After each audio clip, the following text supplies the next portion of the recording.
Alhamdulillahirabbil alamin. Hamdan katsiran thayyiban mubarakan fih kama yuhibbu rabbuna wa yarda. Asyhadu an la ilaha illallah wahdahu la syarikalah wa asyhadu anna Muhammadan abduhu wa rasuluhu la nabiyya ba'dah. Allahumma shalli ala sayyidina Muhammadin wa ala alihi wa sahbihi ajmain. Teman-teman yang dirahmati Allah Subhanahu wa taala, sifat dari iman itu fluktuatif. Gak usah iman, perasaan cinta aja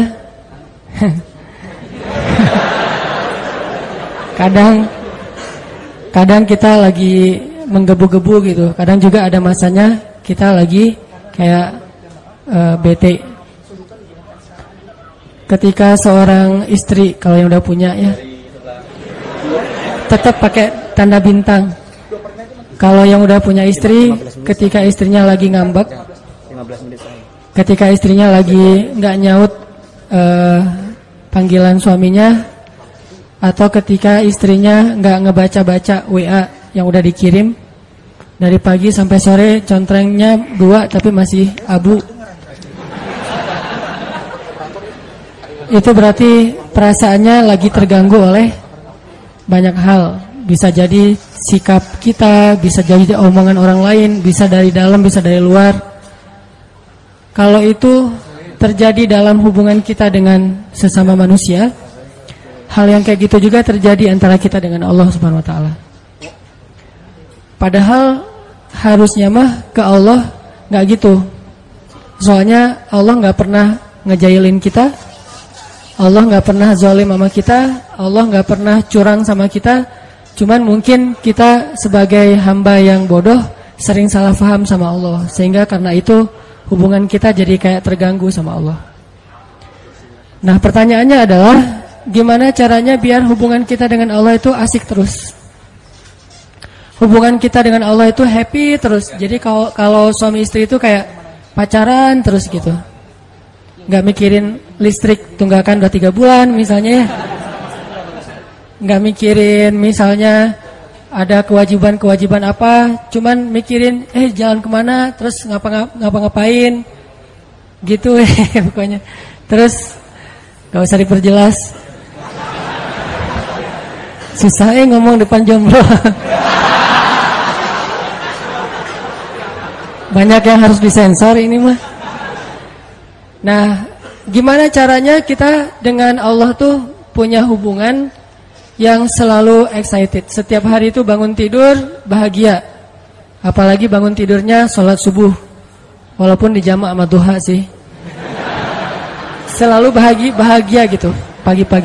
Pagi bahagia, malam sebelum tidur WA Allah dulu 100 ayat. Kalau nggak sanggup 100 ayat, 10 ayat deh minimal. 10 ayat baca Quran. Jadi kayak kita sebelum tidur WA dia dulu. Sebelum tidur jangan lupa berdoa nanti biar bisa tahajud, kayak dalam tanda kutip pacaran Islami kata orang. Nah, ke Allah tuh gitu, nge-WA dulu 10 ayat sebelum tidur, terus bangun malam yang dipikirin Allah dulu. Kalau kita kan asal melek yang dilihat handphone kan ya, asal melek handphone, aduh handphonenya lowbat jadi khawatir. Ke Allah gitu gak sih? Ngerasa lowbat di hati kita jadi ada masalah terus khawatir. Nah, gimana caranya kita menjaga semangat hablum minallah, hubungan dengan Allah itu kayak kita ngejaga semangat hablum minannas. Pernah nggak ngerasa grup WA kita sepi aja, nggak ada chat sama sekali? Jangan-jangan itu anggota grup udah bikin grup baru dan kita nggak dimasukin. Itu biasa banget kan kayak gitu, cara ngusir secara halus. Jadi kita nggak dikeluarin, nggak di-kick. Cuman mereka bikin grup baru yang tadinya anggotanya 50 orang, mereka bikin grup 49 orang, cuma kita doang yang nggak masuk gitu. Kenapa nih grup sepi banget, nggak ada chat sama sekali? Karena mereka chatnya di grup sebelah. Nah, kalau kita ngerasa grup WA kita tuh sepi, ada nggak rasa nih kenapa ya, saya ada salah apa ya ke teman-teman kok sepi banget? Kok tiba-tiba ada yang left grup? maaf ya, atau tiba-tiba ujuk-ujuk live group aja nggak ada pamit, nggak ada omongan apa-apa. Terus kita bertanya-tanya ada masalah apa ya? Kayak kita ngetelepon seseorang, kenapa selalu dialihkan ke nomor yang lain? Berarti nomor kita jangan-jangan di-blok misalnya. Kita nge-request untuk nge-follow dia kok nggak di-approve gitu ya, kok nggak diterima-terima. Kita minta di-fallback kok nggak di-fallback misalnya. Kita sering mempertanyakan hubungan kita dengan manusia, tapi sering nggak kita mempertanyakan hubungan kita dengan Allah? Setiap hari kita mempertanyakan hubungan kita dengan seseorang, apalagi seseorang yang ada rasanya di hati kita. Itu setiap hari kita pertanyain. Lasin udah lewat sekali, tapi yang saya belum dibaca. Lewat yang kedua kali, yang ketiga kali. Kenapa 3 kali lewat lasin, tapi kok WA saya nggak dibaca aja dilewatin gitu? Emangnya dia yang WA banyak banget? Mempertanyakan. Kalau pas barengan dia kelihatan kayak agak sedikit kurang bersemangat gitu, kita mempertanyakan, kok kamu nggak bahagia bareng dengan aku gitu kan? Kita mempertanyakan terus hubungan kita sama seseorang. Apakah kita punya kepekaan yang sama untuk mempertanyakan hubungan kita dengan Allah Subhanahu wa taala? Dan kalau kita tidak baik hubungannya dengan Allah, nggak mungkin bisa baik dengan siapapun. Kalau nggak baik hubungannya dengan Allah, nggak mungkin kita bisa enjoy ngejalanin hidup kita. Nggak mungkin. Sama kayak kita kalau nggak baik hubungannya dengan orang yang kita sayangin, yang berpengaruh dalam hidup kita, itu pasti hari itu nggak nyaman. Pagi hari misalnya ada sedikit keributan kecil sama pasangan, itu sepanjang hari bete aja tuh. Tapi kalau pagi hari itu dibuka dengan mungkin kata-kata yang mesra, kata-kata yang baik sebelum pergi kerja, misalnya ada kecupan yang halal misalnya kan ya, itu pasti sepanjang hari bahagia. Kalau nggak percaya coba deh. Akad dulu maksudnya, akad udah gitu coba. Kamu ngapain akad? Cuma pengen ngerasain yang Ustaz Hanan ngomongin. Cuma iseng doang gitu. Ini bahaya. Nah, itu pasti berpengaruh buat hari-hari kita, apalagi hubungan dengan Allah Subhanahu wa taala. Jadi, kalau kita ngerasa kenapa ya saya sepanjang hari bete aja, kenapa ya setiap urusan saya bermasalah, kenapa ya saya kok enggak tenang, kenapa? Halu'a idza massahu syarru jazua wa idza massahul khairu manu'a. Ombang-ambing aja perasaannya tuh enggak stabil, labil banget. Berarti ada masalah antara kita dengan Allah. Sehingga kata Allah, caranya perbaiki illal musallin. Perbaiki hubungan kita dengan Allah lewat sholat. Sholat kita udah benar belum nih? Udah sholat kok, tapi benar gak sholatnya? Jangan-jangan sholat kita sekedar basa-basi doang. Datang, wudunya juga gak sempurna, berdirinya gak sempurna, asal udah beres, pergi. Berarti sholat kita basa-basi. Itu mungkin salah satu penyebabnya. Illal musallin. Terus juga, mungkin penyebab lain saya kurang zikir sama Allah, enggak yadhkurunallaha qiyaman wa qu'udan wa ala junubihim. Nah, hari ini kita pengen sharing gimana cara kita menjaga stamina iman, menjaga semangat excitednya dekat dengan Allah Subhanahu wa taala supaya hari-hari kita itu selalu bergairah. Terutama bergairah untuk berbuat baik. Dan yang kedua, tough dalam ngejalanin ujian-ujian hidup, lebih kuat gitu. Bahkan kalau perlu mudah-mudahan bisa survive dari setiap masalah. Teman-teman yang dirahmati Allah SWT, ternyata salah satu cara untuk, kalau bahasa agama itu namanya tajdid iman, memperbaharui iman. Ternyata salah satu cara memperbaharui iman, cara untuk kita nge-refresh, ngecas kembali iman kita tuh banyak dengar cerita. Banyak dengar cerita orang-orang yang sukses dalam urusan keimanan. Dan itu berlaku bukan cuma dalam urusan agama. Dalam kehidupan sehari-hari juga kayak gitu. Kayak misalnya orang yang senang bisnis. Dia kalau dengar cerita-cerita orang-orang yang sukses dalam bisnis kan jadi kayak booster banget ya buat dia termotivasi sukses secara bisnis. Ikut kayak pelatihan motivasi atau ikut seminar yang motivatornya, trenernya cerita tentang siapa gitu yang sukses dalam setahun meraup sekian miliar, yang dalam usia 17 tahun sudah punya omset sekian ratus juta, itu kan bikin kita semangat untuk berusaha, semangat untuk berbisnis karena dengar banyak cerita orang sukses. Gitu juga berlaku dalam masalah main. Misalnya kita senang main apa gitu, main BMX atau skateboard atau apalah permainan-permainan anak-anak muda. Dengerin cerita-cerita orang yang berhasil ngelakuin satu trik atau apa, itu kan bikin kita jadi penasaran, pengen nyoba. Kayak kalau di surfing itu di laut, dengerin, oh ada yang nyoba spot baru. Di sana tuh ombaknya barrel misalnya, atau apa cerita-cerita tentang menaklukkan satu spot, satu poin ombak. Sehingga kita jadi penasaran, aduh pengen ya bisa kayak dia, aduh pengen ya bisa senyaman dia di atas papan, aduh pengen ya bisa seperti dia pas bunny hop-nya BMX misalnya, aduh pengen kayak dia ya touring keluar kota. Selalu jadi kepengen karena dengar cerita. Termasuk kuliner juga itu. Di sana ada soto Betawi enak, di sana ada ini, ada itu segala macam, bikin kita semangat. Itu juga dalam urusan agama. Dan itu juga yang terjadi dalam urusan cinta. Kita nonton film. Nonton film tuh tentang film Korea lah ya. Putus gitu ya, diputusin. Kan kita penasaran gimana sih rasanya diputusin, kan gitu ya. Bukan rasanya jadian, rasanya diputusin. Kok gua gak pernah diputusin, orang jadian juga gak pernah gitu. Itu ada cerita diputusin, galau gitu, terus naik ke atas jembatan, pengen loncat. Pas loncat ternyata luka-luka doang, lecet-lecet, gak meninggal gitu kan. Jadi kayak kepancing supaya ngerasain apa yang kita sering nonton, dengar, curhat sama teman-teman. Makin sering kita nonton film-film yang ada drama cintanya, itu makin mancing kita untuk ngerasain, untuk pengen nyoba drama yang sama dalam kehidupan kita sendiri. Apalagi film-film yang romance gitu, tentang romantis dan segala macam, itu pasti pengen bikin kita, aduh seru ya.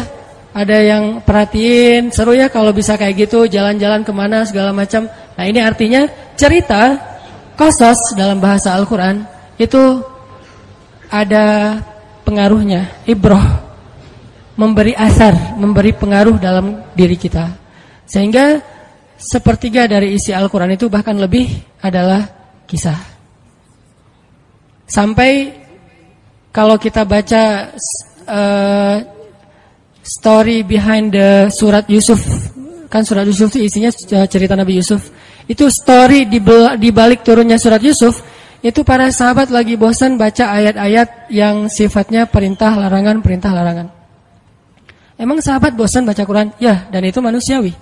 Kita kadang-kadang baca Al-Quran bosan. Kenapa? Karena nggak ngerti. Ada juga tuh yang baru hijrah, tatonya banyak banget, tapi giliran sholat yang paling duluan nangis. Soalnya imamnya kelamaan. Subhanallah nih, tatonya banyak, sholat tahajud nangis duluan. Saya juga yang jadi imam merasa kayak cemburu gitu, iri. Kok dia duluan nangis ya, saya nggak bisa nangis. Pas sudah selesai, kenapa duluan nangis? Ustadz bacanya panjang banget. Oh iya, masalahnya di situ. Nah, di Al-Quran tuh ada ayat yang sifatnya perintah, ya ayyuhalladzina amanu kutiba alaikumusiyam aqimis shalah dan seterusnya. Ada larangan, la ta'kulur riba dan seterusnya. Para sahabat kayak ngerasa monoton gitu, nggak ada variasinya. Akhirnya para sahabat datang ke Nabi, ya Rasul, ada ayat yang model-model lain nggak gitu? Ayat model gimana? Ya jangan gini-gini aja, pengen yang sesuatu yang baru gitu ya Rasul. Bukannya nggak enak kan bilang bosan sama Al-Quran, kan nggak enak tuh. Cuman ya emang bosan sih gitu. Sifat manusia, bukan Al-Qurannya membosankan ya. Manusianya yang gampang bosan karena imannya lemah, karena lagi naik turun iman teh. Akhirnya turunlah surat Yusuf yang Allah menyampaikan kisah terbaik di dalam Al-Quran supaya para sahabat lebih bahagia lagi, lebih semangat lagi membaca Al-Quran. Dan mendengar kisah itu universal banget tuh nilainya. Kita nggak akan terjebak dengan perdebatan fikih. Kita nggak akan terjebak dengan mazhab-mazhab, walaupun itu juga kebaikan. Cuman kadang-kadang ada orang yang menyikapinya nggak bijak. Kalau kisah, insya Allah universal. Semua orang bisa mengambil pelajaran tanpa harus melihat dari mazhab apa, lintas pemahaman, tafsir segala macam, enggak. Karena kisah itu sifatnya sesuatu yang bisa diambil pelajarannya oleh siapapun. Makanya hari ini kita pengen dengerin beberapa kisah yang mudah-mudahan bisa mentajdid mengecas kembali iman kita dan pulang dari sini lebih semangat lagi dalam beramal soleh. Kalau beramal soleh ke Allah itu ibadah, zikir. Kalau beramal soleh ke manusia itu berakhlak mulia, terutama kepada orang tua. Jangan sampai kita dikenal orang yang baru hijrah, tapi malah disayangkan karena akhlaknya nggak bertambah baik. Harusnya makin hijrah, orang-orang di sekeliling kita tuh kayak makin ngerasa dapat banyak manfaat dari kita, dapat kebaikan dari kita. Ini berarti kita hijrahnya insya Allah sudah on the track. Semakin banyak ngaji, semakin baik akhlak. Jangan semakin banyak ngaji susah senyum. Makin rajin ngaji, makin rajin senyum. Tapi jangan salah senyumnya ya, bahaya. Bahaya. Senyumnya senyum yang ke teman aja, jangan diposting. Pertama saya pengen ngisahin tentang Umar bin Khattab. Umar bin Khattab itu salah satu hobi beliau dengar kisah. Itu yang bikin iman Umar bin Khattab itu luar biasa. Hobinya itu dengar kisah. Kalau ada orang yang menurut Umar kayaknya ini lebih senior, lebih soleh, lebih berpengalaman, Umar langsung duduk. Pak, tolong beri saya nasihat, beri saya kisah. Suka dengar kayak gitu. Suatu hari Umar nemu seorang ayah yang sama anaknya itu apet banget, sama anaknya itu kayak dekat banget, sayang banget ke anak laki-lakinya. Dan nggak sewajarnya kayak gitu, saking sayangnya ke anak laki-laki. Akhirnya Umar nanya, Bapak ada cerita apa dengan anaknya ini? Si bapak ini cerita, ya Amirul Mukminin, saya tuh pernah dulu ketika istri saya sedang hamil, saya dapat panggilan berjihad. Kan di zaman sahabat dulu ada wamil ya, wajib militer. Jadi semua laki-laki harus ikut membela negara. Saya dapat panggilan berjihad. Sedangkan istri saya sedang hamil tua. Saya galau antara berangkat atau absen nungguin istri ngelahirin. Saya tanya ke istri saya, kata istri saya, Mas kan udah sering ikut jihad, sekali-kali ini coba minta izin kepada komandan, kepada panglima supaya menunggui istrinya yang mau ngelahirin. Istrinya gak rela suaminya berangkat, tapi suaminya berat hati pengen membela agama Allah, membela negara. Setelah istikharah, tanya sana sini, akhirnya suaminya memutuskan, saya harus berangkat. Urusan kamu saya serahkan kepada Allah Subhanahu wa taala. Akhirnya dia pun berangkat. Sebelum berangkat dia doa. Dia pegang perut istrinya, dia usap-usap sambil dia katakan, ya Allah, saya titipkan bayi saya ini kepada Engkau, Engkaulah sebaik-baik yang menjaga. Berangkat nih. Berangkat beberapa hari kemudian dengar kabar istrinya meninggal dunia. Dia langsung minta izin, diizinkan pulang lagi ke Madinah. Sampai di Madinah dia lihat rumahnya kosong, dia cari kuburan istrinya. Pas dia pergi ke kuburan istrinya, dia melihat kuburan itu ngeluarin asap. Kayak ada yang dibakar di dalam kuburan teh, ngeluarin asap. Terus Umar nanya ke tetangga, apakah istri saya berzina ketika saya tinggalkan? Kata tetangga, enggak, dia perempuan yang menjaga diri. Apakah istri saya berhutang yang belum dibayar? Kata tetangga, tidak, kalaupun ada sudah kami ikhlaskan. Apakah istri saya melakukan dosa ketika saya tinggalkan, mungkin menggibah atau dukun segala macam? Kata tetangga, tidak, dia perempuan yang solihah. Terus apa masalahnya? Kenapa dia kayak dibakar di dalam kuburnya, keluarin asap dari kubur itu? Penasaran, akhirnya kuburannya digali sama masyarakat. Pas digali ditemukan istrinya sedang duduk di dalam kuburan sambil memangku bayinya, menggendong bayinya. Bayinya masih hidup, istrinya sudah wafat. Padahal tadi peninggalnya belum ngelahirin. Jadi ngelahirinnya di dalam kuburan. Dia duduk gini, dan kalau zaman sekarang pasti udah pada lari ya. Atau masuk ke majalah tertentu gitu dengan judul azab kubur gitu kan.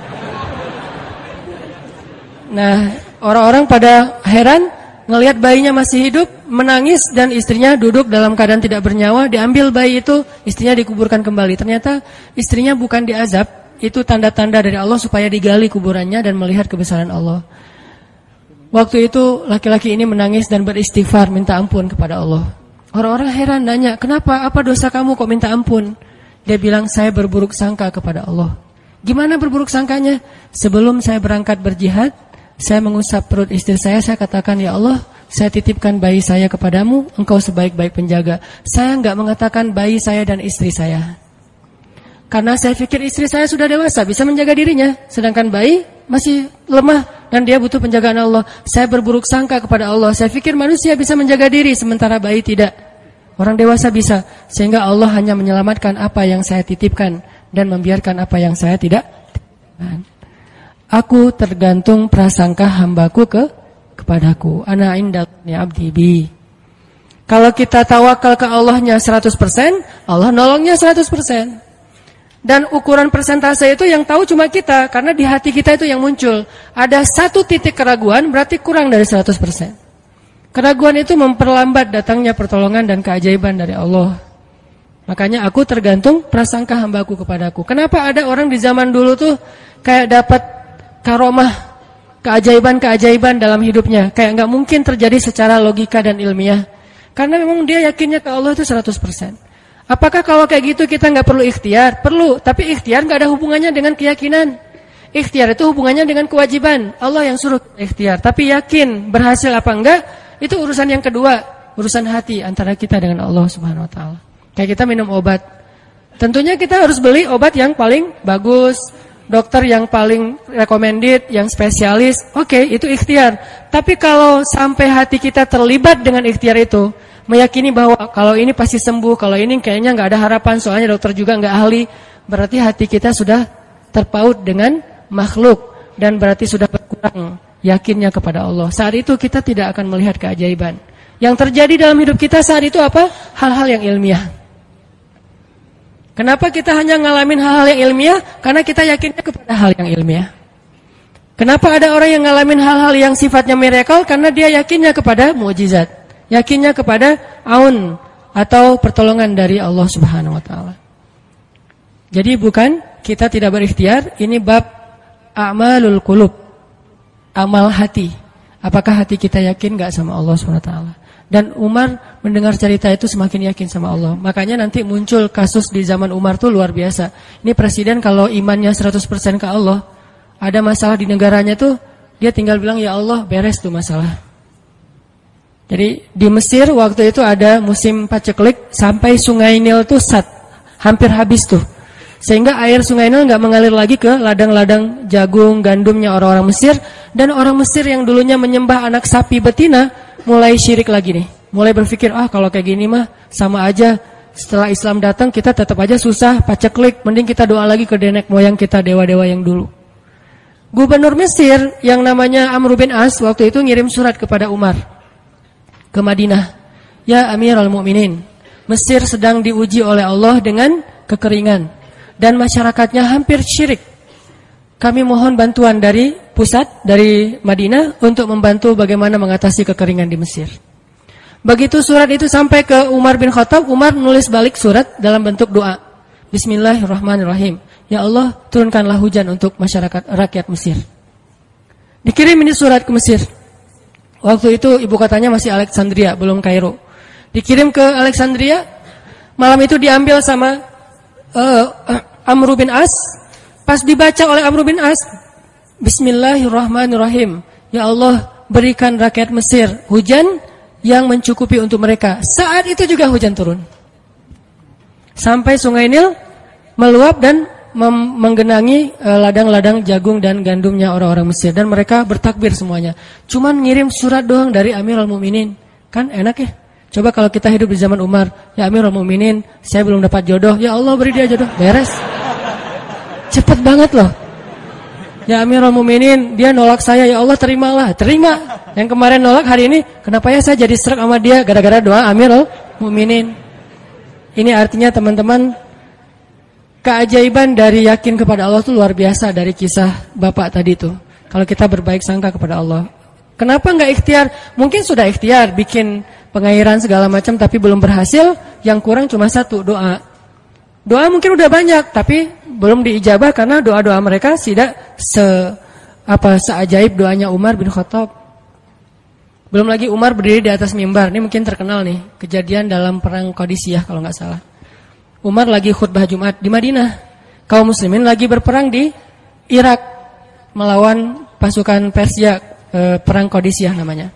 Irak Madinah itu kan kalau naik pesawat sekitar 2,5 jam, 3 jam, jauh tuh. Jakarta Medan lah, jauh.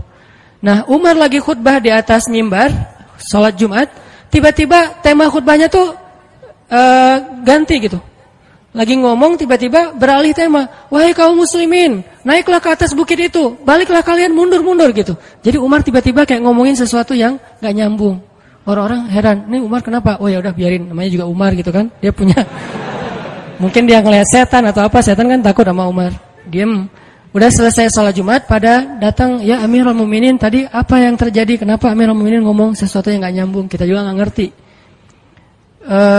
Kata Amirul Mukminin, saya ngelihat Allah menampakkan kepada saya pasukan Islam di Qadisiyah yang terdesak, hampir habis dibantai sama musuh.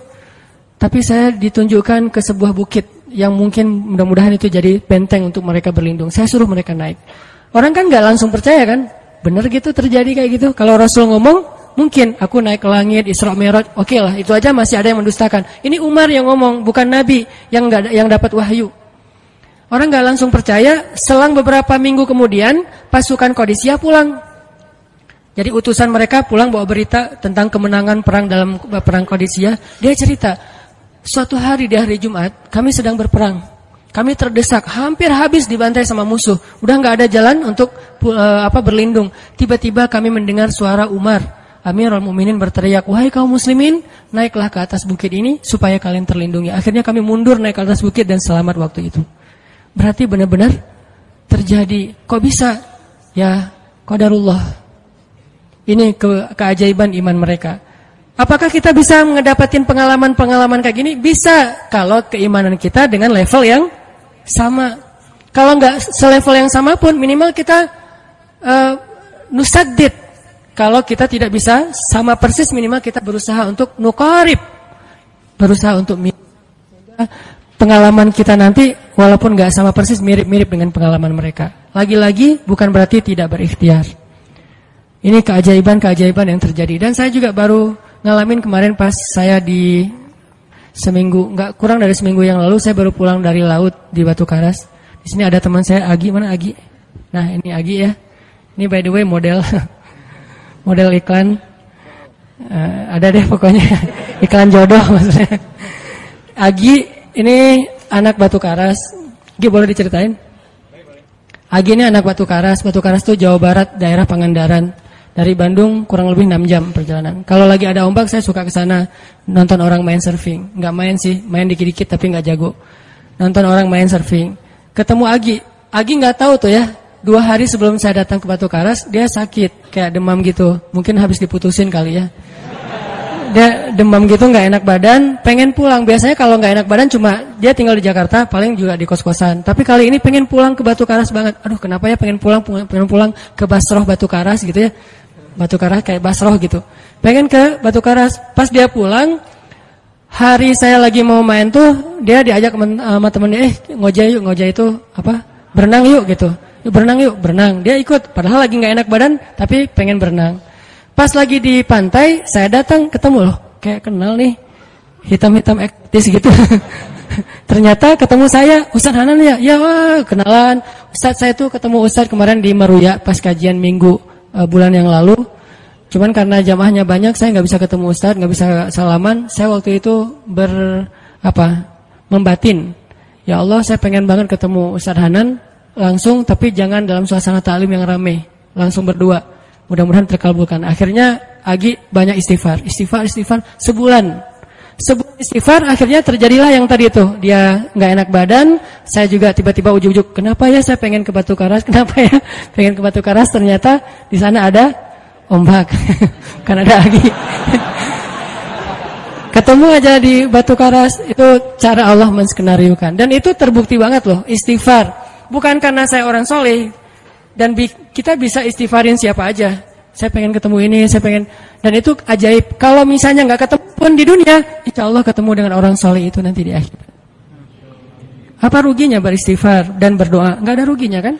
Ya Allah, saya pengen banget ketemu dengan, misalnya, sebutlah ulama yang paling kita ngefans di dunia siapa gitu, dengan Imam Sudais, Imam Masjidil Haram. Pengen banget jabat tangan sama Imam Masjidil Haram yang imamin umat Islam seluruh dunia gitu.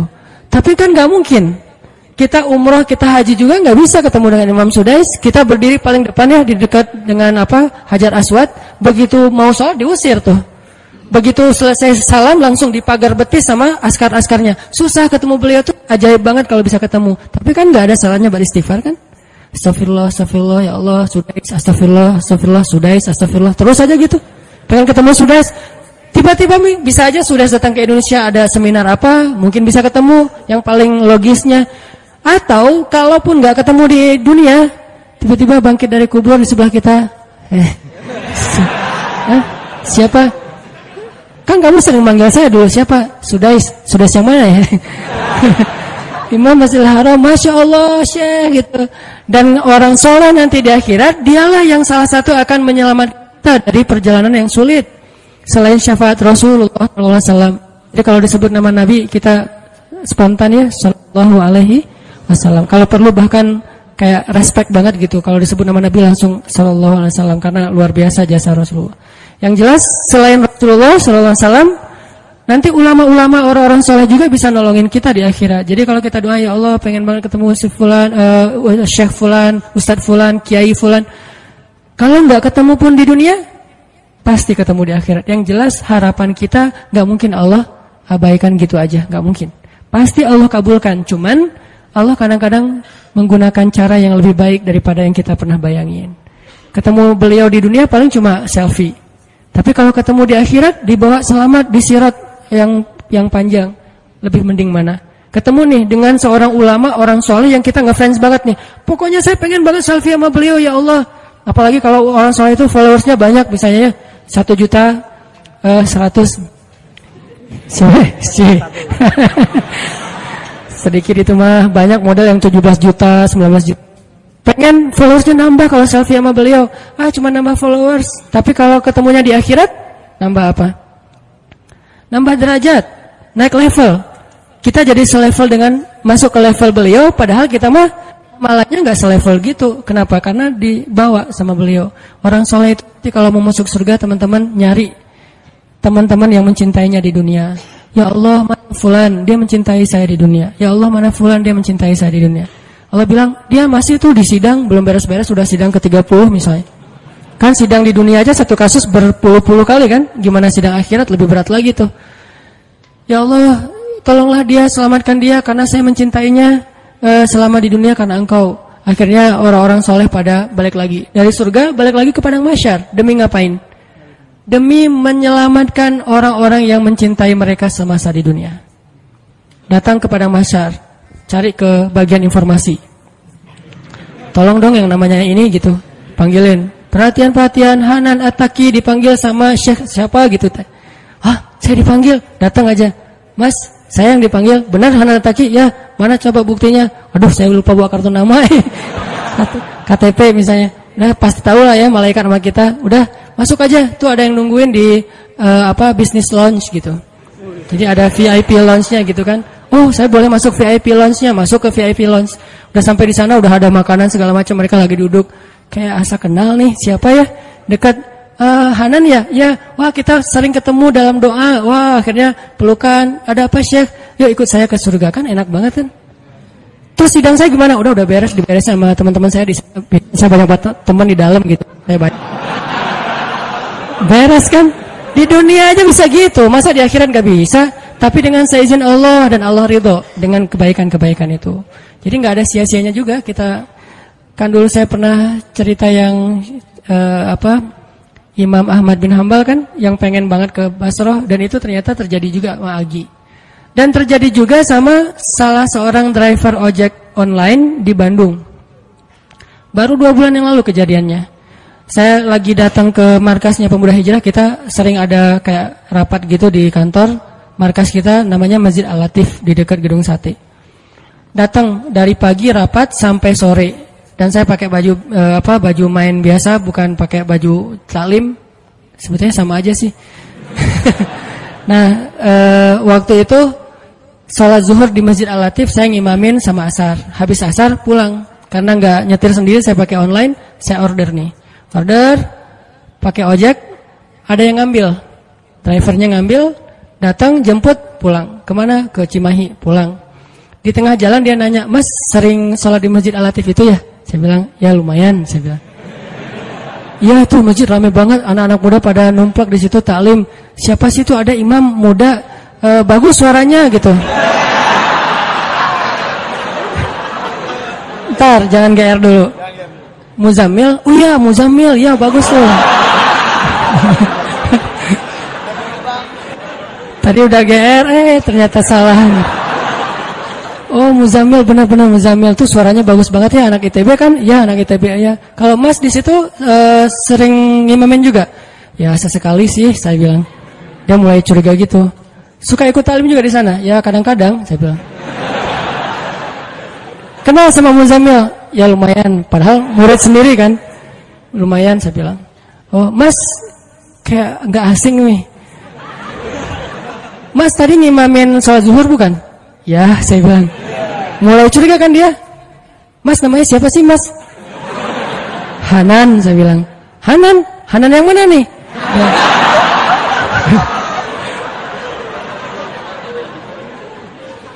Saya bilang Hanan Taki. Wah langsung oleng dia mah.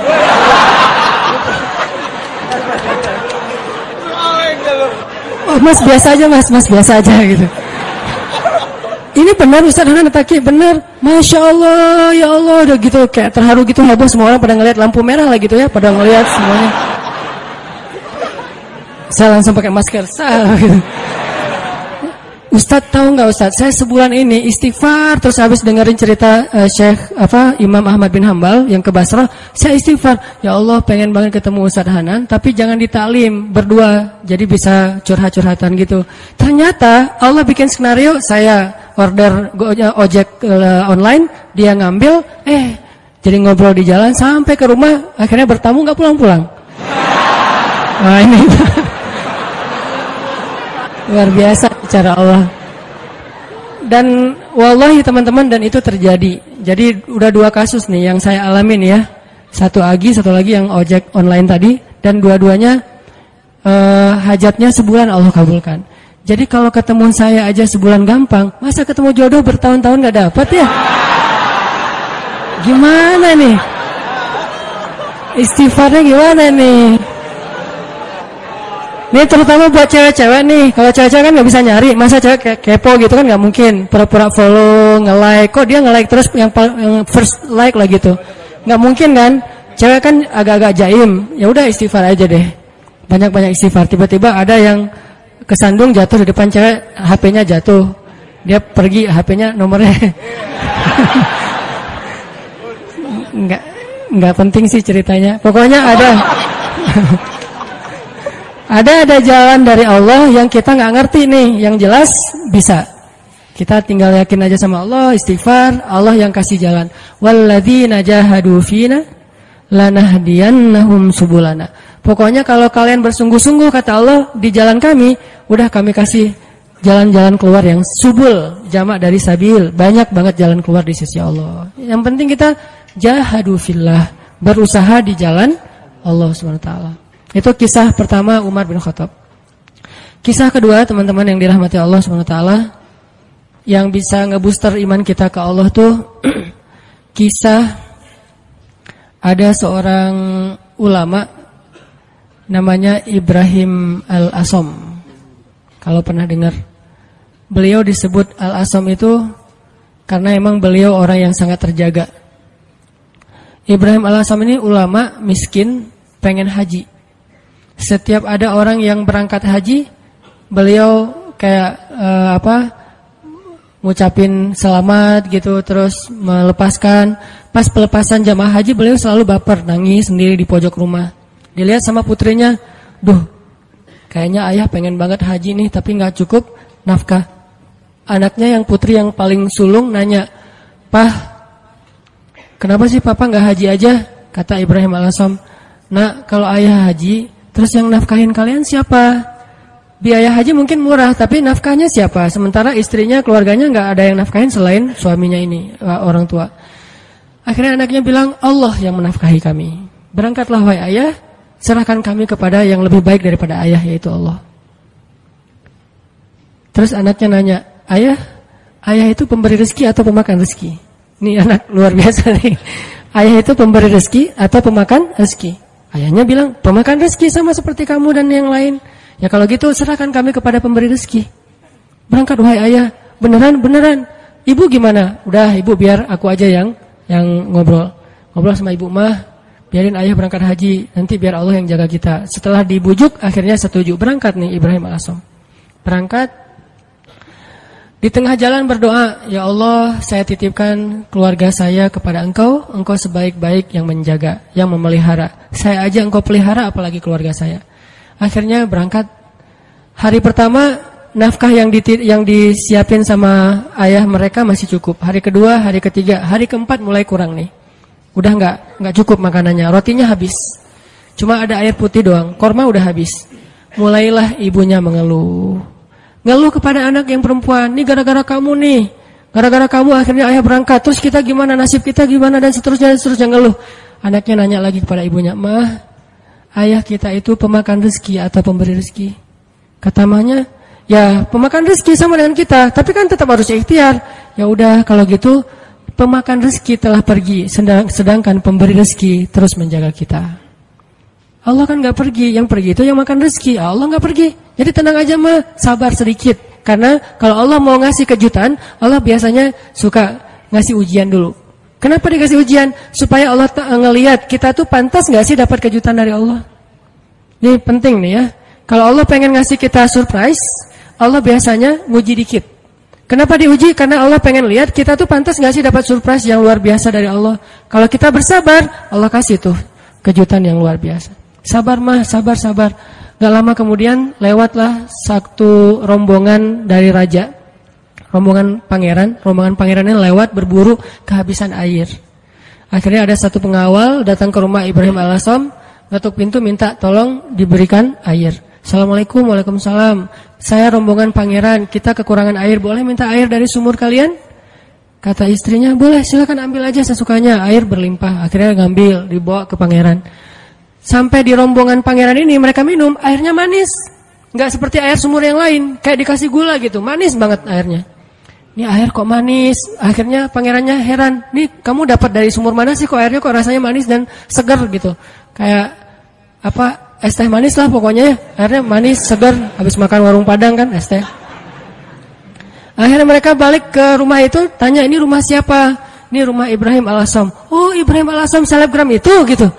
Kan terkenal Ibrahim AS waktu itu jadi selebgram, semua orang tahu, tapi nggak tahu wajahnya, cuma tahu namanya, nama besar lah ya.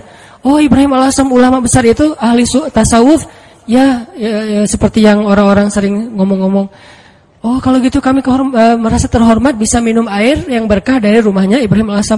Wah ibu kemana? Ibrahim AS lagi berangkat haji. Apa yang kalian butuhkan? Allah yang mencukupkan segala kebutuhan kami. Kan harga diri ya, nggak mau mengemis. Akhirnya pangeran ini ngomong ke semua menteri, keluarkan semua barang-barang berharga kalian, serahkan kepada keluarga Ibrahim AS sebagai bentuk terima kasih karena udah nolong kita ngasih air. Akhirnya mereka ngasih emas segala macam berpeti-peti gitu, taruh di rumah Ibrahim AS dan mereka melanjutkan perjalanan. Setelah mereka pergi, anak perempuan ini bilang lagi, "Mah, ayah itu pemakan rezeki atau pemberi rezeki?" Wah, pemakan rezeki. Allah yang semangat sekarang. Mamanya udah semakin yakin. Ayahnya pulang, harta itu belum habis. Selama beberapa tahun mereka bisa makan tanpa harus bersusah payah. Nah ini artinya tingkat keyakinan kepada Allah itu setelah ikhtiar pastinya memberi kita kejutan-kejutan yang kita nggak pernah bisa ngebayangin. Nah dalam hidup kita kadang-kadang harus berani bertaruh karena Allah. Kan kita sering gambling karena manusia kan? Kita gambling ngutang ke satu perusahaan yang nanti bayarnya lebih mahal, lebih bertambah. Kita ngutang 10 juta, bayarnya jadi 13 juta. Kita gambling, ketutuplah. Orang saya nanti untungnya sekian-sekian. Gambling kan? Kenapa kita berani gambling kepada makhluk yang bahkan tidak ada niat baik untuk menolong kita? Tetapi kita tidak berani gambling kepada Allah yang bahkan berjanji pasti akan menolong kita selama kita di jalannya. Kenapa nggak berani gambling kepada Allah? Nikah tunggu mapan dulu. Kenapa nggak gambling aja nikah? Nanti Allah mapankan. Bukankah janji Allah gitu? Kalau mereka fakir, kalau mereka fukara, kalau mereka nggak punya makan, Allah yang akan memberi makan. Kan beres? Jadi datang ke calon mertua, Pak, saya pengen melamar anak Bapak. Udah punya kerja apa? Belum, Pak. Terus gimana memberi makanan anak saya? Allah yang memberikan makanan. Dan ngomongnya jangan ragu-ragu, yakin. Allah, Pak. Bapak mau saya sebutin hadis-hadisnya? Siapin aja buku hadisnya beberapa lembar. Silakan, Bapak boleh dibaca-baca pas waktu senggang. Mungkin waktu itu nggak langsung diterima. Hidayah orang kan bertahap ya. Waktu itu minimal dia udah ngerti dulu. Hari seminggu kemudian setelah dia baca hadis-hadis, akhirnya dia nelpon untuk ngomong lagi, minta hadis yang lain, tapi nggak nerima-nerima gitu. Cuma pengen belajar agama doang. Intinya teman-teman, yakin sama Allah, bukan nunggu mapan baru nikah. Nikah Allah mapankan. Nunggu punya bekal baru berangkat ke luar negeri ke Mesir. Berangkat dulu, nanti Allah kasih bekal. Tahu itu yang sering saya jelasin, yang kalau di YouTube kan namanya tuh gimana saya berangkat ke Mesir nggak bawa bekal. Ikhtiar udah mentok, dan mentok-mentoknya cuma dapat $1.000. Udah mentok banget tuh. Tabungan dikuras, kemudian ikut beberapa perlombaan supaya dapat hadiah. Memang waktu itu saya nggak ikhlas, pengen juara supaya dapat hadiah, dapat 500.000, dapat 1 juta. Wah, bisa dikumpulin $1.000, habis bayar tiket sama travel. Nggak ada uang sisa sama sekali. Rp1 juga nggak. Kan ikhtiarnya udah mentok nih. Apakah doa pernah mentok? Doa itu nggak ada mentoknya. Ada aja terus. Ya udah ya Allah, saya udah ikhtiar, dapatnya cuma $1.000. Sisanya pasti banyak, cuman ada di sisi Allah, bukan di sisi saya. Ada banyak, cuman di sisi Allah. Allah ghaniyun, Allah maha kaya. Wa ma indallahi khair, dan apa yang ada di sisi Allah pasti lebih baik daripada yang di sisi kita. Allah ngasihnya pas kita butuh. Sekarang saya kan belum butuh, butuhnya buat bayar travel. Ya udah Allah bayarin dulu buat travel. Kalau buat makan nanti ngasihnya pas mau makan, jangan sekarang. Kita kan sering yakinnya kalau udah ada di tangan kita, bukan di tangan Allah, dan itulah derajat keyakinan kita. Makanya yang terjadi keajaiban dalam hidup kita itu ya gitu-gitu aja. Kita yakin apa yang ada di tangan kita, bukan yakin apa yang ada di tangan Allah. Terus yang di tangan Allah, saya gimana nanti? Ya pas kita butuh Allah kasih. Jadi ibaratnya kita kayak nitipin duit ke orang yang sangat terpercaya, orang tua kita gitu, atau ke istri. Mah, mama pegang ya, kita lagi kayak traveling berdua nih sama pasangan. Yang kamu yang pegang duitnya, kasih berapa? 10 juta, jalan ke Bali gitu. Kita khawatir nggak jalannya? Enggak, orang duitnya udah pegang pasangan kita kan, dan kita percaya nggak mungkin dia duit itu dipakai sendiri, tiba-tiba dia beli gaun, beli apa, habis aja duitnya. Nggak mungkin, dia paham manajemen keuangan kita. Pas, mah bayarin taksi, keluarin sama dia. Mah bayarin, kasih tips ke bel saya di hotel, bayarin sama dia 15.000, 20.000. Ada terus ketika kita butuh. Gitu juga kita menitipkan nasib kita kepada Allah. Masalahnya cuma yakin, bukan ada apa enggak. Adanya pasti, yakin enggak, itu doang masalahnya. Sama kayak kita nitip ke pasangan tadi, ada duitnya, yakin enggak bahwa duit itu nanti akan dikasih pas kita butuh? Yakin. Berarti ke Allah juga harusnya kayak gitu. Bukan gak ada duitnya, bukan gak ada hartanya, bukan gak ada kebaikan dan anugerah itu. Ada banget. Cuman yakin gak kita Allah sebaik-baik yang memelihara? Berangkat ke Mesir, butuh makan, baru Allah kasih buat makan. Butuh bayar kos-kosan, awalnya 3 bulan pertama, baru Allah kasih buat kos-kosan. Butuh, setiap butuh Allah kasih. Toh selama saya di Mesir, saya gak pernah tuh ngerasa kurang dari kebutuhan saya, walaupun gak megang lebih. Tapi nggak pernah merasa kurang. Sama kan? Apa bedanya dengan orang yang pegang lebih? Ya, ada 2 orang nih. Yang satu pegang duit banyak, tapi yang dibelanjakan segitu-gitu aja. Yang satu nggak pegang duit banyak, tapi yang dibelanjakan juga sama dengan yang pegang duit banyak. Bedanya apa? Cuman beda tenang doang ya. Yang satu tenang karena megang duit banyak, yang satu nggak tenang karena nggak megang duit kan? Cuma beda itu doang. Padahal yang dibelanjain sama. Kalau nggak punya duit nanti mau beli sesuatu yang mahal gimana? Ya berdoa aja minta yang mahal. Ya Allah, pengennya sih Alphard, duit nggak ada. Kita kan baru berani milih barang mahal kalau kita punya duit banyak kan? Kenapa nggak berdoa yang mahal walaupun kita nggak punya duit? Di situ belajar iman, belajar yakin sama Allah, belajar la ilaha illallah. Saya dulu pas mau beli rumah, memangnya saya punya duit? Yang saya juga cerita tuh, duitnya berapa? Cuma 30 juta. Rumah yang dicari 300 juta. Rumah yang didapat 700 juta. Coba gimana tuh? Logikanya nggak masuk, tapi yakin aja sama Allah. Jalan aja tuh, jalan-jalan, azan asar. Allahu Akbar, Allahu Akbar. Allah Maha Besar. Masuk ke masjid, salat. Nggak kepikiran juga habis sholat dapat rumah. Kalau kepikiran mungkin nggak dapat kan? Kepikirannya Allah yang panggil. Nih bos manggil nih. Nggak boleh ditunda-tunda kan? Bos yang manggil datang. Sholat, habis sholat ketemu jemaah. Ustadz lagi ngapain? Nggak, lagi jalan-jalan. Senyum-senyum malu gitu. Jalan-jalan kok jauh-jauh ke sini daerah Cimahi pelosok gitu. Nggak, lagi nyari rumah Pak. Kebetulan Ustadz saya juga lagi jual rumah 700 juta, ada yang minta, saya nggak lepas. Senyum aja. 700 nggak dilepas, apalagi 300. Enggak Pak, saya nyari-nyari yang kecil-kecil aja, yang 2 kamar buat saya sama anak. Oh, udah Ustadz lihat aja dulu, siapa tahu berubah pikiran. Enggak apa-apa, makasih gitu. Pulang nih, malam dia telepon lagi, Ustadz please besok datang ya. Ini benar ya kata Nabi, kalau kita nggak mencari dunia, dunia tuh ngejar-ngejar kayak memelas gitu, begging ke kita tuh. Bayangin dunia begging. Please Ustadz datang, please Ustadz ambil saya, kata si rumah teh. Rumahnya minta begging ke saya supaya saya tinggal di situ. Ya saya mah orangnya biasa-biasa aja. Karena nggak yakin kalau itu bisa gitu ya. Ya udah karena menghargai dia datang besoknya. Bukan untuk melihat rumah, menghargai orang yang meminta. Datang pas ngelihat garasinya muat 3 mobil, makin nggak mungkin. Ada kolam renang anak, makin nggak mungkin. Kamarnya 10, wah nggak mungkin. Nggak mungkin.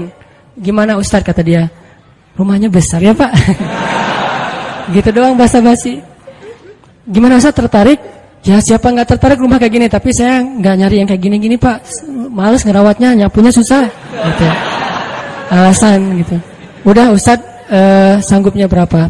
Saya nyarinya yang 300 juta sih Pak. Udah ambil aja Ustadz. 300 juta langsung ambil. Saya baru bilang, cuman duitnya 30 juta. Mungkin dia nggak enak juga mau ngomong, Ustadz ngomong dari tadi kayak gitu ya. Saya duitnya cuma 30 juta Pak, boleh nggak saya cari dulu cicilan kemana gitu. Saya lagi nyari-nyari yang finance syariah untuk cicil. Udah Ustadz nggak usah gitu-gitu, ribet. Udah nyicil ke saya aja kalau Ustadz ada duit. Berapa lama nih? Ya terserah Ustadz. Mau setahun, 2 tahun, 10 tahun, terserah Ustadz deh. Alhamdulillah sampai setahun lunas.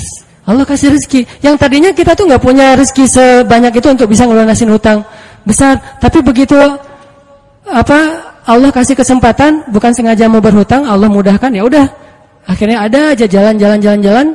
Saya usaha awalnya jual beli pulsa gitu kan, ada 60 cabang pulsa dulu di Bandung, belum ada Indomaret, Alfamart. Terus mulai naik lagi jual beli mobil bekas, mulai naik lagi main di properti sedikit-sedikit, nggak banyak, nggak gede sih. Tapi di situ Allah ternyata benar ya, kalau kita mintanya ke Allah, Allah Maha Kaya, bisa ngasih lebih dari yang bisa dikasih oleh manusia. Kalau minta ke manusia, minta banyak-banyak amat sih, kan gitu kan ya.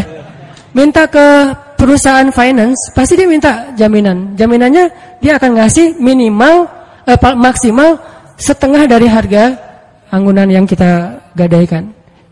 Itu artinya kita selama ini belum bisa tenang, belum bisa tumakninah kalau belum ngelihat materi itu di kantong kita, di saldo kita. Seolah-olah kalau itu di tangan Allah nggak ada. Itu masalah kita. Masalah kita di situ, teman-teman. Seolah-olah kalau masih di tangan Allah itu belum ada.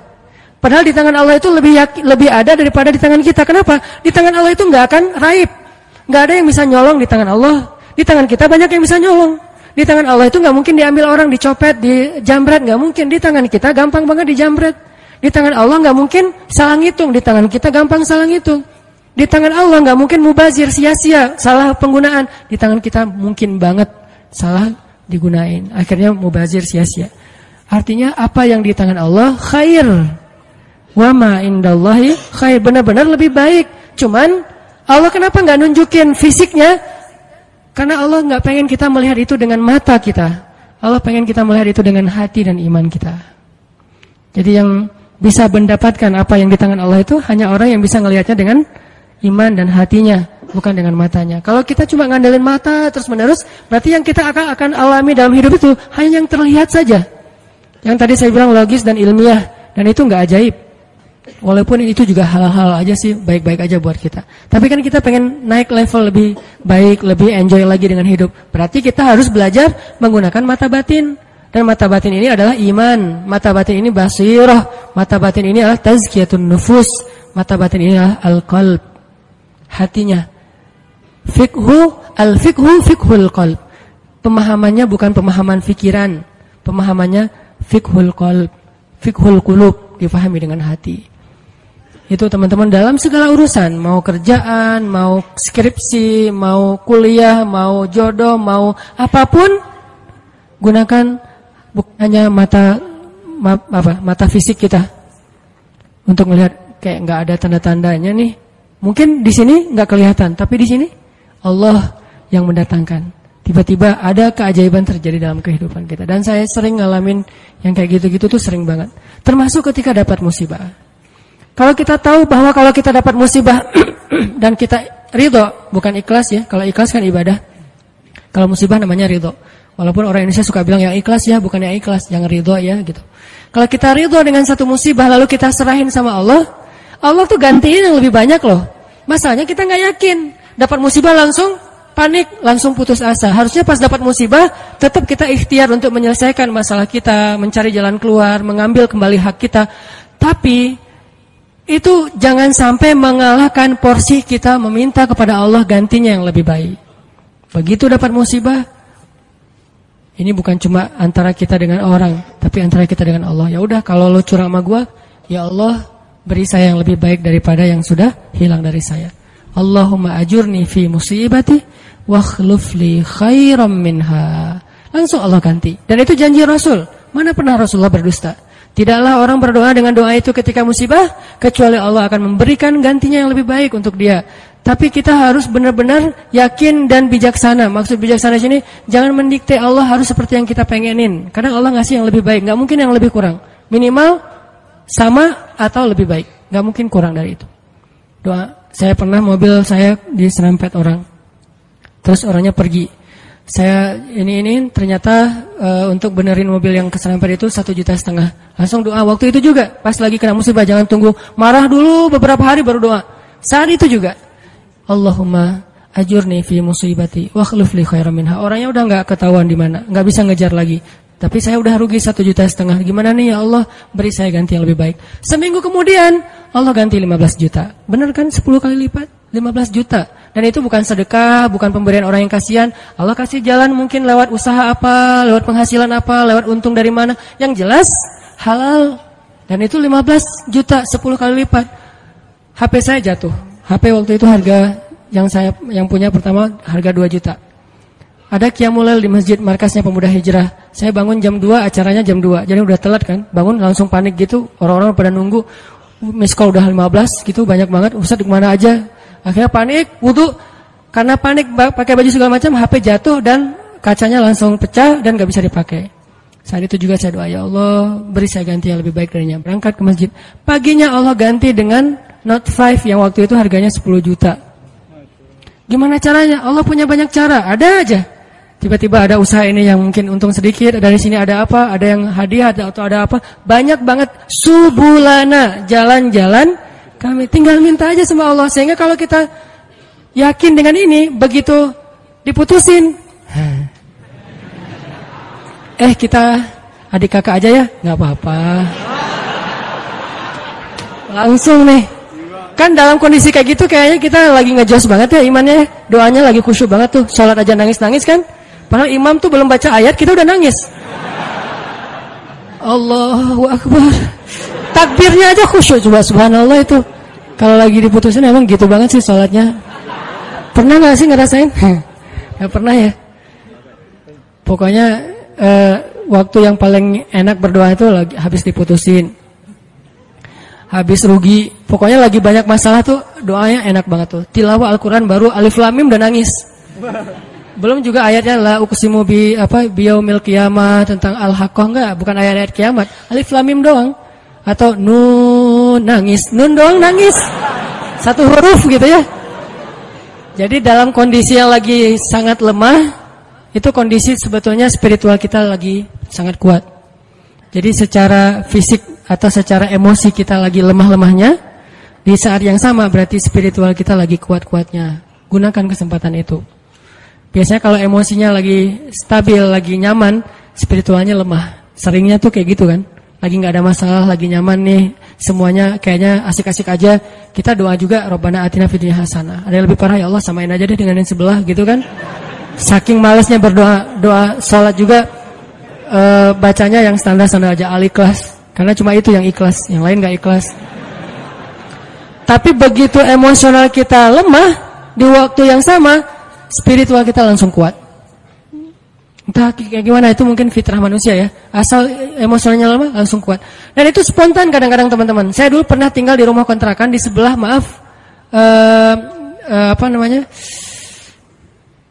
lokalisasi.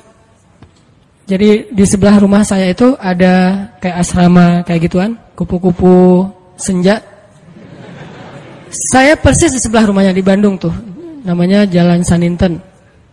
Kan ada Saritem, ada beberapa kan. Nih ada Saninten juga. Saya tinggal di sebelahnya. Kalau malam pokoknya kita sering dengar banyak hal-hal aneh aja di sebelah. Kalau saya mau ke masjid, saya sengaja ke masjid itu pakai jubah, pakai sorban, gitu ya. Terus janggut digini-giniin, padahal nggak panjang, tapi digini-giniin. Jalan depan cewek-cewek itu sore kan mereka udah pada duduk, udah selesai dandan, udah wangi kan, duduk depan gang tuh. Saya jalan, Assalamualaikum, Waalaikumsalam. Lewat. Kadang-kadang kalau malam mereka nggak kenal saya lagi lewat pakai motor gitu, langsung disamperin, om gini. Saya tinggal di situ. Oh ya maaf om, saya balik panggilin. Suka dipanggil-panggil gitu. Orang saya tinggalnya di situ. Pas anak udah agak gede, saya khawatir anak jadi nggak sehat dengan lingkungan itu, baru pindah. Tadi mau cerita apa ya? Hah? Oh ya, spontan ya. Nah, yang punya tempat itu pastinya nggak pernah sholat dan memang preman juga sih, badannya gede. Kalau dengan saya mungkin 4 kali saya lah. Gede banget pokoknya, gede banget orangnya, tinggi besar dan nggak ada yang berani sama dia. Ada gempa waktu itu di Bandung, siang-siang gempa, dia lagi tidur di atas, biasa tidur pagi gitu, jam 10 pagi tidur. Pas gempa dia langsung loncat ke bawah, Allahu Akbar, Allahu Akbar. Saya kira ada demo apa gitu, dia takbir sendiri. Allahu Akbar, takbir, coba bayangin. Perhatikan spontanitas fitrah manusia itu, ketika emosionalnya terganggu, spiritualnya naik kan. Dan itu kesempatan kita untuk kembali ke Allah banget tuh. Karena untuk dapetin spiritual yang sengejos itu, kalau normal susah, kita harus benar-benar ikhtiar. Tapi kalau lagi emosional kita drop, di sisi yang lain, sisi baiknya Allah langsung naikin spiritual kita. Tapi kalau kita abaikan, dua-duanya drop, habis kita. Jangan abaikan. Dia langsung takbir, Allahu Akbar, Allahu Akbar. Saya gempa, keluar semuanya dari rumah, takut runtuh. Pas udah beres gempa, ketawa-ketawa lagi gitu pada ngobrol. Itu terjadi. Dan keluarga saya juga ada yang kejadian pas tsunami dulu di Aceh, kan saya dari Aceh. Tsunami di Aceh itu ada keluarga saya. Dia nggak sholat subuh. Pagi itu hari Ahad kan, tanggal 26 Desember 2014. 2014 mah diputusin sih. Enggak lah, udah lama. 2004 gitu ya. Nah, hari itu ada salah satu keluarga saya, dia nggak sholat subuh. Biasa, bukan waktu itu doang nggak sholat subuh. Biasa dia nggak sholat subuh. Gempanya kalau nggak salah jam 9 apa jam 8, sejam kemudian tsunami. Pas tsunami, dia tuh lari, hilang. Padahal orangnya itu sering berantem, pokoknya jagernya di kampung lah, sering berantem sama orang-orang di terminal. Tapi begitu tsunami dia lari duluan. Adiknya malah ikut lari sama dia, ditarik sama dia lari. Pas sudah di tengah jalan, ingat balik lagi ke rumah karena dia ingat ibu sama kakaknya ketinggalan. Dia pengen nyelamatin ibunya. Kenapa yang satu lari terbirit-birit hilang, yang satu lagi balik? Karena yang satu itu ngerasa banyak dosa. Kalau saya mati hari ini, habis saya nanti di akhirat nih. Jadi dia nggak berani mati. Daripada saya mati tapi belum salat subuh, lari dia tuh. Yang tadi salat subuh balik lagi. Nah ini jujurnya ketika spiritual berbicara kan. Mungkin kalau spiritual kita nggak bicara, kita akan sombong, ngerasa apaan sih akhirat, apaan sih tauhid, apaan sih agama, apaan. Tapi begitu ada masalah, yang pertama kita sebut siapa selain ibu kita? Allah, minimal oh my God. Dan itu bentuk dari fitrah manusia bahwa dia masih mengakui Tuhan. Tinggal masalah Tuhan yang mana nih kan itu ya. Tapi masih mengakui Tuhan. Ketika fitrah dan spiritual kita bicara, harusnya kita dengar, dan itulah ucapan yang paling benar. Kalau yang bicara itu emosi kita, belum tentu benar, dia subjektif. Tapi kalau yang ngomong itu fitrah, itu benar banget tuh. Sehingga teman-teman Gunakan kesempatan pas lagi dapat musibah, ya Allah, angkat kedua tangan kita, doa kepada Allah, mulai dengan memuji Allah, kemudian salawat kepada Rasulullah, minta yang setinggi-tingginya nggak masalah. Karena kalau Allah nggak ngasih di dunia kayak gitu, Allah kasih kayak gitu di akhirat, bahkan lebih baik dari itu. Apa sih ruginya kita minta, ya Allah, beri saya Ferrari. Ini yang nggak tahu diri nih, mintanya Ferrari gitu. Tapi kan minta ke Allah nggak masalah. Dan kita yakin kalau nggak dikasih Ferrari di dunia, minimal dikasih Ferrari di akhirat. Bangkit dari kubur, ada Ferrari. Halusinasi, ternyata dia belum meninggal, mimpi gitu.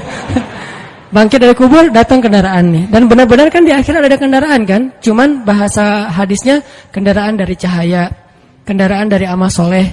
Tapi bahasanya kendaraan. Dan kita akan mengendarai kendaraan itu untuk bisa ngelakuin touring sepanjang padang mahsyar. Padang mahsyar itu touringnya capek banget loh. Itu touring paling heboh tuh. Di mana pusat padang mahsyar, teman-teman? Palestina. Hari ketika manusia disidang, dibangkitkan, spot bangkitnya, meeting pointnya itu Palestina. Makanya di dalam Al-Quran Allah menyebutkan Palestina itu dengan istilah yauma yunadil munadi mim makanin qarib. Hari ketika malaikat memanggil manusia dari tempat yang dekat. Semua ulama tafsir sepakat tempat yang dekat itu artinya Palestina, Al-Quds. Siapa yang meninggalnya di Palestina itu sebuah kebaikan yang luar biasa, karena nanti dia akan bangkit lebih dulu dan akan dimudahkan hisabnya. Itulah keutamaan salah satunya meninggal di Palestina, walaupun gak semuanya punya nasib yang sama. Tapi setidaknya manusia bangkit. Terus dari sini ke Palestina ngapain? Gimana jalannya? Mau jalan kaki? Dari Bekasi ke sini aja tadi berapa jam jalan kaki kan? Apalagi dari Sunda Kelapa ke Palestina. Itu jauh banget loh. Jalan kaki itu bisa bertahun-tahun sampai ke Palestina. Dan itu bumi yang sekarang. Sedangkan padang mahsyar ribuan kali lipat lebih besar daripada bumi sekarang. Dan bumi padang mahsyar itu belum ada sekarang. Nanti Allah jadikan lagi setelah kita bangkit. Karena Allah berfirman di akhir surat Ibrahim, yauma tubaddalul ardu ghairal ardi was samawat. Hari ketika ard itu bahasa Arab jadi bahasa Inggris, earth. Itu bahasa Arab. Yauma tubaddalul ard ghairal ard was samawat. Hari ketika bumi yang lama diganti dengan bumi yang baru. Bumi yang lama namanya bumi yang sekarang, dunia, ardud dunia. Bumi yang baru namanya Ardul Mahsyar, padang mahsyar. Ukurannya miliaran kali lebih besar daripada bumi yang sekarang. Karena semua planet, bintang-bintang itu disatuin jadi satu bumi. Dan matahari cuma jadi satu dan dekat banget. Dan artinya jarak kita ke Palestina aja udah miliaran kali lebih jauh dari sekarang. Kalau nggak punya kendaraan terus mau jalan kaki kapan sampainya. Itulah kenapa ada orang di padang mahsyar ribuan tahun nggak beres-beres. Kenapa? Jalan doang dari ribuan tahun belum disidang. Harus ke Palestina. Sampai di sana sidangnya juga lama. Belum lagi ngelewatin sirat. Sirat itu panjangnya dari bumi ke langit. Dan langit terjauh yang pernah ditemukan oleh sains berapa miliaran tahun perjalanan cahaya kan, bukan jalan kaki. Kalau nggak punya kendaraan gimana sampainya ke surga? Jadi untuk bisa sampai ke surga aja, teman-teman, nggak ada kendaraan, itu mungkin menghabiskan usia kita miliaran tahun loh. Belum sampai ke surga. Terus gimana dong Ustaz? Kita harus punya banyak kendaraan dan kebaikan. Karena cuma itu yang bisa memudahkan perjalanan kita. Itu touring panjang banget. Jadi minta, ya Allah yang kecepatannya berapa ribu kekuatan kuda misalnya, Ferrari. Gimana cara dapetin Ferrari itu? Doa terus menerus. Kalau nggak dikasih di dunia, yakin dikasih di akhirat. Kalau saya mah mending milihnya di dunia mah yang biasa-biasa aja, di akhirat yang luar biasa. Kenapa? Yang biasa-biasa juga di dunia udah cukup buat kita. Tapi yang luar biasa di akhirat itu emang kita butuhin banget. Ya Allah, matanya besar, hidungnya mancung, alisnya bertaut. Jadi alisnya tuh nggak ada pemisah, nyatu gitu. Alisnya bertaut. Kalau perlu ditato gitu ya, alisnya biar lurus. Alisnya bertaut ya Allah, atau kayak pedang gitu. Pedang ali bercabang. Tingginya sekian ya Allah, kulitnya putih Korea lah. Minta yang sebaik mungkin. Nanti kalau nggak dikasih jodoh kita kayak gitu di dunia, maka jodoh kita yang di dunia itu nanti akan Allah perindah di akhirat. Dan saya sering cerita, di surga itu nggak ada jomblo. Jadi nggak usah khawatir. Tetap ada wedding lah di surga. Dan WO-nya itu para malaikat banget. Malaikat yang nyiapin segala macam, kita dirias sama malaikat. Nang sini nang, dirias sama malaikat. Malaikatnya tuh yang bagian rias yang keren-keren gitu, dirias udah secantik-cantiknya, rambutnya nggak kusut lagi selama-lamanya, nggak ada cerita aduh keringetan ya, aduh AC-nya mati ya, ternyata ini apa segala macam, nggak ada tuh di surga. Selalu bahagia. Baitun, rumah yang tidak ada teriakan dan tidak ada keluhan, cuma ada di surga. Di rumah tangga di dunia tetap ada. Gimana pun soleh keluarga Nabi, Aisyah kadang-kadang mengeluh manusiawi, tapi di surga nggak ada. Nikah di surga. Siapa yang jadi walinya? Allah Subhanahu wa ta'ala. Saya nikahkan kamu dengan perempuan yang soleha ini, perempuan dunia yang udah jadi bidadari, dengan mahar surga satu seluas langit dan bumi. Saya terima nikahnya. Nggak ada cerita di surga itu ngucapin akad nikah salah, itu nggak ada. Sah, kata saksi, sah nggak ya? Sah nggak ya? Nggak ada. Ternyata saksinya mantan belum bisa move on gitu. Hati-hati cari saksi ya, jangan mantan. Pasti nggak sah melulu itu mah. 10 kali juga nggak sah. Intinya teman-teman, surga itu didapetin kalau kita benar-benar di dunia ini menggunakan semua kesempatan di sisi Allah SWT. Ada masalah minta ke Allah, ya Allah, doa aja yang sebaik mungkin, nggak ada sia-sianya. Itu beberapa kisah yang mudah-mudahan bisa booster semangat kita beramal soleh dan selalu hadir dalam majelis para ulama. Dengerin taklim itu bukan berdebat ya. Bukan untuk kita menganggap diri kita paling benar, yang lain salah, kita masuk surga, yang lain neraka, kita petunjuk, yang lain sesat, bukan. Dengerin taklim tuh untuk apa? Ngecas iman kita masing-masing. Jadi kalau dengerin materi, oh ini teman gua banget nih, ini dia banget nih, ini istri banget nih, ini suami banget, enggak, ini saya banget. Saya sering banget tuh dengerin taklim yang kayaknya khatib itu kayak ngomongin saya tuh. Kan saya udah 2 tahun ini enggak khutbah Jumat, jarang banget khutbah Jumat, sengaja enggak ngambil jadwal khutbah karena saya pengen jadi yang mendengar. Kalau dulu setiap Jumat khutbah, kalau sekarang setiap Jumat pengen dengerin ceramah. Sering banget tuh pas denger ceramah si khatib itu kayak kenal saya padahal kita enggak kenal. Yang diomongin saya aja tuh. Ada orang begini-begini lah, saya tuh. Kalau kayak gini dia begini, dia ngomong dan segala macam, dia kadang-kadang membicarakan sesuatu yang dia tidak amalkan. Dah gua banget nih. Terus aja kayak diceramahin seolah-olah satu masjid itu isinya cuma saya sendiri. Gak ada yang lain. Kan kita sering kan kayak gitu ya. Kenapa? Allah yang menggerakkan lisan seorang ustadz, ulama untuk menasihati kita.